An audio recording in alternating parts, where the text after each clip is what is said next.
प्रिय विद्यार्थियों, एक लंबे अंतराल के बाद आपसे मुलाकात हो रही है। कुछ व्यक्तिगत कारणों से मैं अपने करंट अफेयर की सीरीज को कंटिन्यू नहीं कर पाया था। बहुत जल्द मैं आपके सामने प्रतियोगिता दर्पण का मई अंक कल या परसों लेकर के आऊंगा, लेकिन इस बीच आपके करंट अफेयर को गति देने के लिए हमारी संस्था पटेल ट्यूटोरियल ने नए पीढ़ी के और लोगों के साथ जुड़कर और प्रतिभाओं के साथ जुड़कर एक नया प्रयास प्रारंभ किया है, समसामयिक दर्पण, जिसका मासिक जुलाई अंक मार्केट में भी अवेलेबल है। और समझिएगा, आपने मुझसे बार बार कहा था कि आपको छत्तीसगढ़ पर भी करंट अफेयर की जानकारी चाहिए। तो ये जो पत्रिका बनाई गई है आपके लिए, समसामयिक दर्पण, पटेल ट्यूटोरियल्स की ये अभिनव पहल जो है, इसमें आप न केवल अंतर्राष्ट्रीय घटनाक्रम को विस्तार से पाएंगे, खासकर निबंध के लिए, मुख्य परीक्षा के निबंध के लिए बेहद उपयोगी रहेगा। इसमें राष्ट्रीय घटनाक्रम भी मिलेगा आपको, और इसमें आपका प्रदेश छत्तीसगढ़ भी आपको उतनी ही गंभीरता से, उतनी ही व्यापकता से, उतने ही विशद रूप में प्राप्त होगा। इससे आपकी लेखन शैली भी सुधरेगी, न केवल सुधरेगी बल्कि परिष्कृत, परिमार्जित और श्रेष्ठतम स्वरूप में जाएगी। तो ये पत्रिका आपके लिए बेहद उपयोगी है, और मैं इसी पत्रिका से छत्तीसगढ़ का एक बहुत ही महत्वपूर्ण अध्याय आपको पढ़ा भी रहा हूं, ताकि छत्तीसगढ़ के करंट अफेयर की समस्या भी आपकी दूर हो जाए। ये निबंध की शैली में है, इससे मुख्य परीक्षा में निबंध लिखने में भी आपकी मदद हो रही है, साथ ही आपको प्री के फैक्ट भी मिल रहे हैं। हमारे मुख्यमंत्री, उनकी सरगुजा जिले को लेकर की पॉलिसी, उनकी धर्म के प्रति समर्पण की भावना और छत्तीसगढ़ में सशक्त धर्म और समृद्ध संस्कृति का उनके द्वारा दिया गया नारा, इसके पीछे क्या क्या निहितार्थ हो सकते हैं, इससे क्या क्या फैक्ट बन सकते हैं, और इससे आपकी निबंध पर कैसे पकड़ बनेगी। मतलब समझिएगा, ये प्री कम मेंस दोनों के लिए है। मतलब आपको प्री के फैक्ट इससे लेने हैं, और साथ ही आपको इससे मेंस का निबंध तैयार करना है।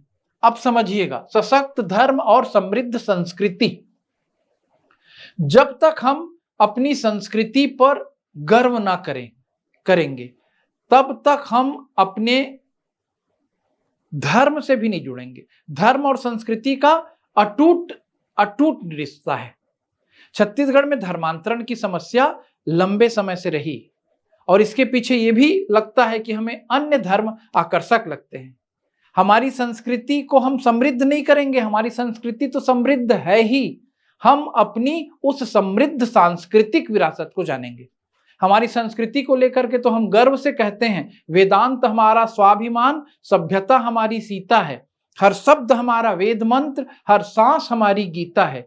मेरे माँ बहनों के सिर पर शांति प्रेम की गागर है, खारी मीठी नदियां मिलती, मेरा भारत एक सागर है। और उसी भारत का एक सुदृढ़ संस्कृति लेकर चलने वाला, समृद्ध संस्कृति लेकर चलने वाला हमारा प्रदेश है छत्तीसगढ़ राज्य। अब इस प्रदेश की संस्कृति पर आपको यदि कुछ लिखना रहेगा, तो जैसे मैंने आपको राष्ट्रीय संदर्भ में बताया, हमारे ग्रुप के, राइटर्स ग्रुप के सबसे उत्कृष्ट एक व्यक्तित्व हैं जिन्होंने इसे लिखा। सतनाम कबीर के बानी हा, धर्म ला सबल बनाथे। तो एक तरफ धनी धर्मदास का भी नाम है, एक तरफ सतनाम पंथ है, एक तरफ कबीर दास भी हैं, सब आपस में गुस्से हुए हैं। सतनाम कबीर के बानी हा, धर्म ला सबल बनाथे, मतलब हमारी धर्म को सबल बना रहा है। बस्तर दशहरा राजिम कुंभ, संस्कृति के मान बढ़ाथे। बादल और तीरथ योजना ले, सुघ्घर सुशासन आवत है। नवा छत्तीसगढ़ के भुइयां मां, हर मनखे हा हरसावत है। संस्कृति के रक्षा संग संग, अब विकास के बाद जब डंका है। राम राज्य के रद्दा घर के, मिटिस सबो मन के शंका है। यदि आपको पंक्तियां याद होती हैं या इसकी कुछ पंक्तियां आप आत्मसात करते हैं, तो आपका निबंध एक मौलिक और एक नवीन आकर्षक धरातल पर पहुंचेगा।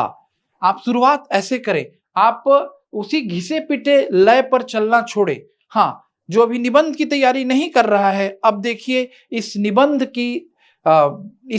के अध्ययन के जरिए उसे करंट की कौन कौन सी चीजें मिलेंगी। पढ़ना शुरू करते हैं। सुशासन, धर्म और संस्कृति का अनूठा समन्वय एक न्याय प्रिय राज्य का मूल आधार है। छत्तीसगढ़ की पावन धरा पर नैतिक मूल्यों से सिंचित सशक्त धर्म और विविध लोक परंपराओं से समृद्ध संस्कृति, पारदर्शी शासन व्यवस्था को वैचारिक शक्ति प्रदान कर गढ़बो नवा छत्तीसगढ़ के संकल्प को साकार कर रही है। अब समझते हैं आगे। सुशासन, धर्म और संस्कृति का अंतर संबंध यहाँ पर बताया गया है। इस अंतर संदर्भ तक मैं आपको लेके जाऊं, इससे पहले मैं आपको कुछ और बातें बताना चाहूंगा जो हमारी समृद्ध सांस्कृतिक विरासत को जोड़ती है। इसी निबंध में लिखा गया है, हमारी समृद्ध सांस्कृतिक विरासत की परंपरा राम राज्य से चलती है। देखिए लिखा गया है, क्यों? क्योंकि छत्तीसगढ़ प्रभु राम का ननिहाल है। एयरपोर्ट पर उतरते ही लिखा रहेगा, भगवान राम के ननिहाल में आपका स्वागत है।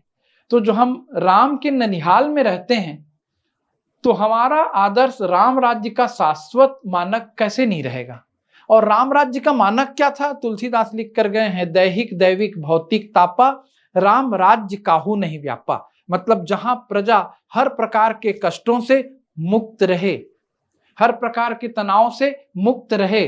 तो वो कैसे होगा? तो जब हम समता मूलक समाज की स्थापना करेंगे। समता मूलक समाज की स्थापना का संदेश भगवान राम के हर कार्यों में आता है, चाहे वो निषाद राज का प्रसंग हो, चाहे छत्तीसगढ़ से जुड़ी हुई माता सबरी का प्रसंग हो। तो हम इस तरह की चीजों को अपनी सांस्कृतिक विरासत से लेकर के चल रहे हैं और वो हमारे प्रशासन का भी आधार बन रहा है। इसीलिए हमने नीतियों के केंद्र में अंतिम व्यक्ति को रखा। जब अंत्योदय का शब्द आया तो उसका मतलब ही था अंतिम तक शासन की योजना को पहुंचाना। अंतिम पंक्ति के व्यक्ति का उदय, यही अंत्योदय था, और वहीं से सर्वोदय का भी जन्म हुआ। जब अंतिम व्यक्ति तक विकास की योजनाएं पहुंच जाएंगी तो सबका उदय हो जाएगा, सर्वोदय हो जाएगा। तो हमारी नीतियों के केंद्र में अंतिम व्यक्ति हैं, धार्मिक सहिष्णुता और सामाजिकता है, नैतिक शासन है, जवाबदेह प्रशासन है। ये सब हमारे पृष्ठभूमि में हैं। अब हम चूंकि धर्म और संस्कृति पर इस निबंध को केंद्रित कर रहे हैं, तो हमारे यहाँ धर्म और धार्मिक आंदोलन की शुरुआत कहाँ से हुई? तो ये यहाँ पर एक छोटा सा आपके लिए पॉइंट दिया गया है। आप प्री की दृष्टि से इसको और अच्छे से तैयार करेंगे, कबीर पंथ और सतनाम पंथ को। आपको ये याद रखना चाहिए कि भाई कबीर पंथ की धारा छत्तीसगढ़ में कहां से आई। यद्यपि यहाँ पर जिक्र नहीं है, लेकिन आप जान सकते हैं कि धनी धर्मदास के प्रयासों से छत्तीसगढ़ में कबीर पंथ की धारा आई। फिर उसके बाद पहली गुरु गद्दी है ना, और पहली गुरु गद्दी से लेकर वर्तमान गुरु गद्दी कहाँ संचालित हो रही है, तो आप दामाखेड़ा तक पहुंचेंगे। कुदुरमाल से ये सब कहानियां शुरू हुई हैं कि बीच में और फिर आपको धमधा का नाम मिलेगा, कबीर धाम का नाम मिलेगा। तो ये आपका प्री के लिए तैयार रहना चाहिए। अब यहाँ पर हम आपको हिंट दे रहे हैं कि छत्तीसगढ़ के प्रमुख धार्मिक आंदोलन की पृष्ठभूमि में कबीर और सतनाम पंथ के आंदोलन रहे। सतनाम पंथ का संदेश मनखे मनखे एक समान आपके हर निबंध में गूंजना चाहिए। बाबा गुरु घासीदास ने सामाजिक बुराइयों को मिटाया, और वहीं कबीर दास की तो वाणी ही क्रांति की वाणी थी। कबीर ने रूढ़ियों को तोड़ना सिखाया। मदिरापान मांसाहार का निषेध सिखाया गया दोनों धर्मों के द्वारा। अहिंसा पर विशेष बल दिया गया। छत्तीसगढ़ की सामाजिक सद्भाव की नींव डाली गई। तो ये सदियों से हमारे यहाँ परंपरा रही है। आज का नहीं है सतनाम पंथ, और न ही आज का हमारा कबीर पंथ है। मतलब हम दूसरे धर्मों की ओर जाएं, हम दूसरी संस्कृति के ऊपर गर्व करें, उससे बेहतर है कि पहले हम अपनी संस्कृति को जानें कि हमारी सांस्कृतिक विरासत की परंपरा कितनी सुदीर्घ है, कितनी गौरवशाली है। भगवान राम से हम जुड़े हैं, कबीर से हम जुड़े हैं, हम सतनाम पंथ के प्रवर्तक गुरु घासीदास से जुड़े हैं। राम वनगमन का पर्यटन परिपथ, ये हमें एक तरफ पर्यटन से जोड़ता है, आर्थिक विकास से जोड़ता है, दूसरी तरफ हमें संस्कृति और धर्म से जोड़ता है। और इसके बारे में आप पूरा विस्तार से जानते हैं कि कहां से शुरू होकर के राम वनगमन कहां तक जाता है।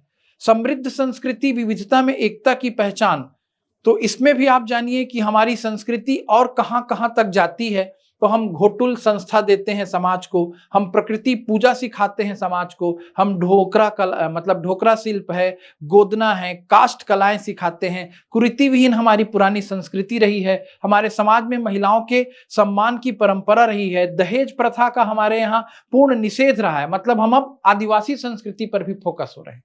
पहले हमने भगवान प्रभु श्री राम के बारे में जिक्र कर लिया अपने निबंध में, कबीर पंथ, सतनाम पंथ को याद किया, फिर आदिवासी संस्कृति और परंपराएं, ये भी हमारे छत्तीसगढ़ की संस्कृति का अभिन्न अंग है। एक बड़ी जनसंख्या हमारे यहाँ आदिवासी भाइयों की है, तो उनमें तो दहेज प्रथा का पूर्ण निषेध है। अखरा देवगुड़ी से वन संरक्षण की परंपरा आती है। बस्तर और सरगुजा का जो विशिष्ट प्राकृतिक सौंदर्य, सांस्कृतिक सौंदर्य है, वो वैश्विक गौरव का विषय है। लोक नृत्य पर जब आप जाएंगे तो एक एक आदिवासी अंचल का लोक नृत्य यूनेस्को की समृद्ध सांस्कृतिक विरासत के किसी भी लोक नृत्य का मुकाबला करने में सक्षम है। और आदिवासियों का सरल, सादगी और स्वार्थ मुक्त जीवन, ये तो लोगों के लिए आज भी अनुकरणीय ही होना चाहिए, आदरणीय ही होना चाहिए। तो लोगों को तो हमारी धर्म, संस्कृति और सभ्यता सीखनी चाहिए, पर वो हमसे सीखने के बदले हमें अपनी ओर ले जाने का प्रयास करते हैं और हमारा भोला भाला आदिवासी समाज धर्मांतरण की आग में झुलसने लगता है। इसलिए हमारे प्रदेश को अपनी संस्कृति, अपनी भाषा, अपनी बोली, अपनी धर्म, अपनी परंपरा पर गर्व का एहसास होना चाहिए, और यही हम इस निबंध में आपको बताने का प्रयास कर रहे हैं। बस्तर दशहरा, तो आपको पूरा बस्तर दशहरा तैयार है। जो नहीं तैयार रखा होगा, देखिए हिंट मिलते जा रहा है प्रारंभिक परीक्षा के लिए भी कि बस्तर दशहरा 75 दिनों का अद्वितीय उत्सव होता है। अच्छे से याद रखिए, छोटे छोटे पॉइंट्स हैं, प्री मेंस हर जगह काम आएंगे। रावण वध नहीं, शक्ति पूजा बस्तर दशहरा के केंद्र में है। दंतेश्वरी देवी की आराधना इसके केंद्र में है। पुरानी परंपरा आप जानते होंगे कि काकती राजा पुरुषोत्तम देव के द्वारा बस्तर दशहरा की परंपरा शुरू की गई। पाट यात्रा, रथ लकड़ी पूजा, ये सभी बस्तर परंपरा से, बस्तर दशहरा से जुड़े हुए हैं। काछन गादी, आपको पता होगा कैसे काछनी देवी को बुलाया जाता है। जोगी बिठाई, रथ परिक्रमा, मुड़िया दरबार, ओहाड़ी रस्म, ये सब बस्तर दशहरा से जुड़े हैं। आपको यहाँ पर ये पॉइंट के रूप में मिल रहे हैं। इन पॉइंट्स को याद करें और अपने ज्ञान को आगे बढ़ाएं। निबंध लिखना भी सीख रहे हैं संस्कृति पर, और आपका प्री का भी तैयारी हो रहा है, और ये गवर्नमेंट का करंट अफेयर से जुड़ा मुद्दा है। इसलिए ये प्रश्न इससे परीक्षा में आएंगे, क्योंकि गवर्नमेंट, हमारी सरकार इस पर फोकस है, हमारी संस्कृति पर भी। राजिम कुंभ कल्प, यह छत्तीसगढ़ का प्रयाग, जो महानदी पैरी सोनभूर का त्रिवेणी संगम है। तो ये तो वैसे भी आप जानते हैं, मेरे अनुसार हर बच्चा जानता होगा।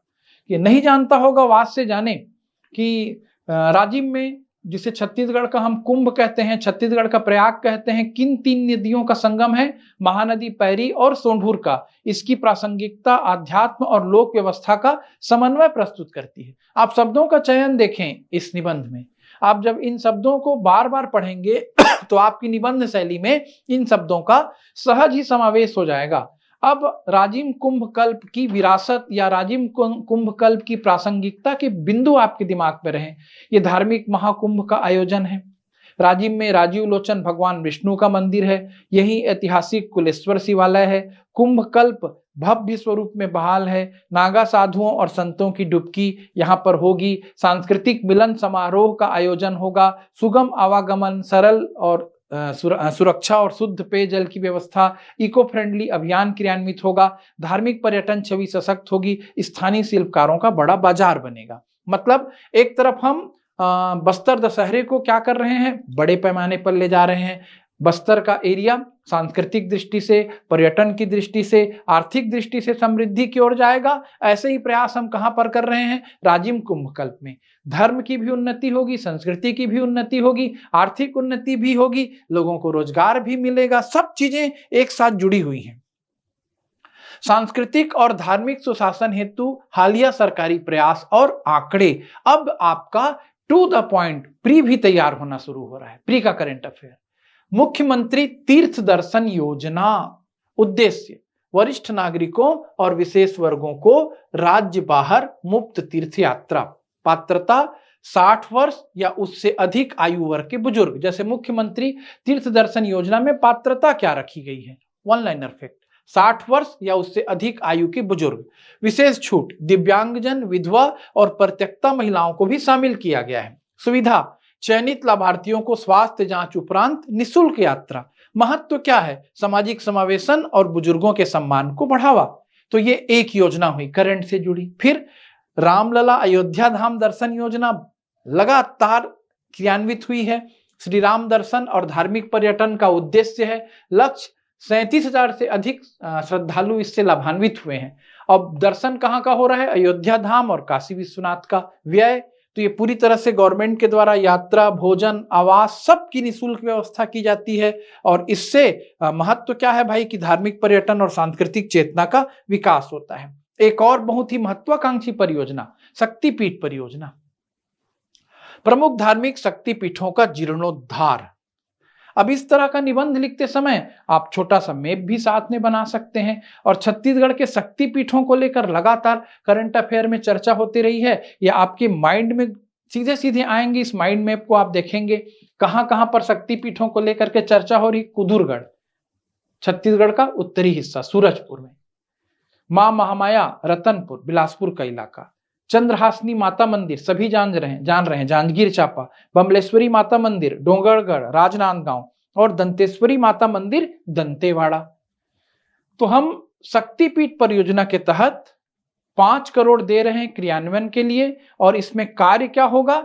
बुनियादी ढांचा, इंफ्रास्ट्रक्चर पर कार्य होगा, सुविधा और पहुंच पर कार्य होगा। और महत्व क्या है भाई? तो समृद्ध सांस्कृतिक विरासत का संरक्षण हो रहा है, साथ ही पर्यटन का विकास हो रहा है। हम अपनी संस्कृति की गौरवशाली परंपरा से जुड़ रहे हैं। धर्मांतरण स्वयं में रुकेगा।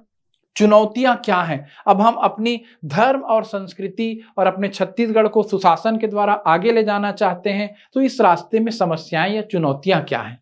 पहला है पश्चिमीकरण का प्रभाव। युवा पीढ़ी लोक संस्कृति से विमुख हो रही है। बिल्कुल, लोग कोट टाई बेल्ट लगाकर क्या बनना चाह रहे हैं? आधुनिक बनना चाह रहे हैं। जरूर बने, पर संस्कृति की जड़ों से जुड़ें।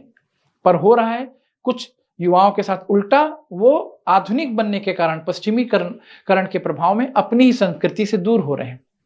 व्यवसायीकरण, धार्मिक स्थलों की प्राचीन और मूल पवित्रता को खतरा। यद्यपि सरकार सजग है, पर अति व्यवसायीकरण से किसी भी प्राचीन स्थल की प्राचीनता ही क्या हो जाती है? खतरे में आ जाती है। तो हमें धार्मिक स्थलों को पर्यटन उद्योग से जोड़ना है, पहुंच की सुविधाएं बतानी है और उनकी प्राचीनता और प्राचीन जो विरासत है या प्राचीन स्वरूप है उससे किसी प्रकार का छेड़छाड़ ना हो, इसे भी हमें ध्यान रखना है।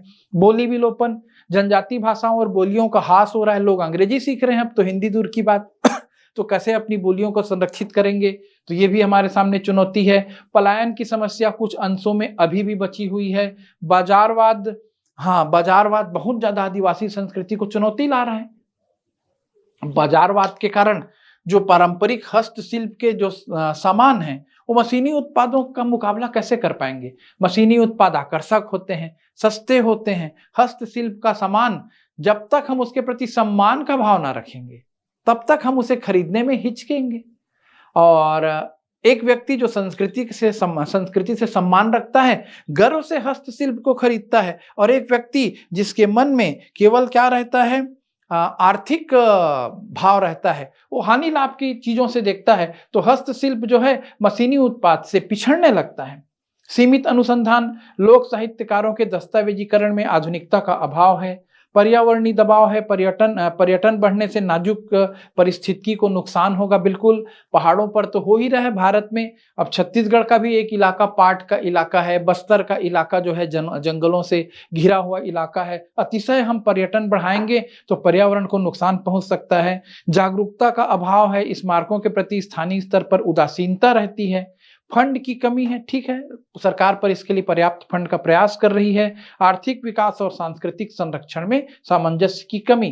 तो देखिए, किसी भी निबंध को लिखेंगे तो आप चुनौतियों का भी जिक्र करेंगे और चुनौतियों के बाद आप उस समस्या का समाधान भी बताएंगे। तो देखिए, आगे की राह हम कैसे आगे बढ़ेंगे, चुनौतियों से हम कैसे जूझ रहे हैं और गवर्नमेंट क्या कर रही है और हम अपने तरफ से क्या सजेशन दे सकते हैं। पहला है डिजिटल दस्तावेजीकरण। बिल्कुल अति आवश्यक है।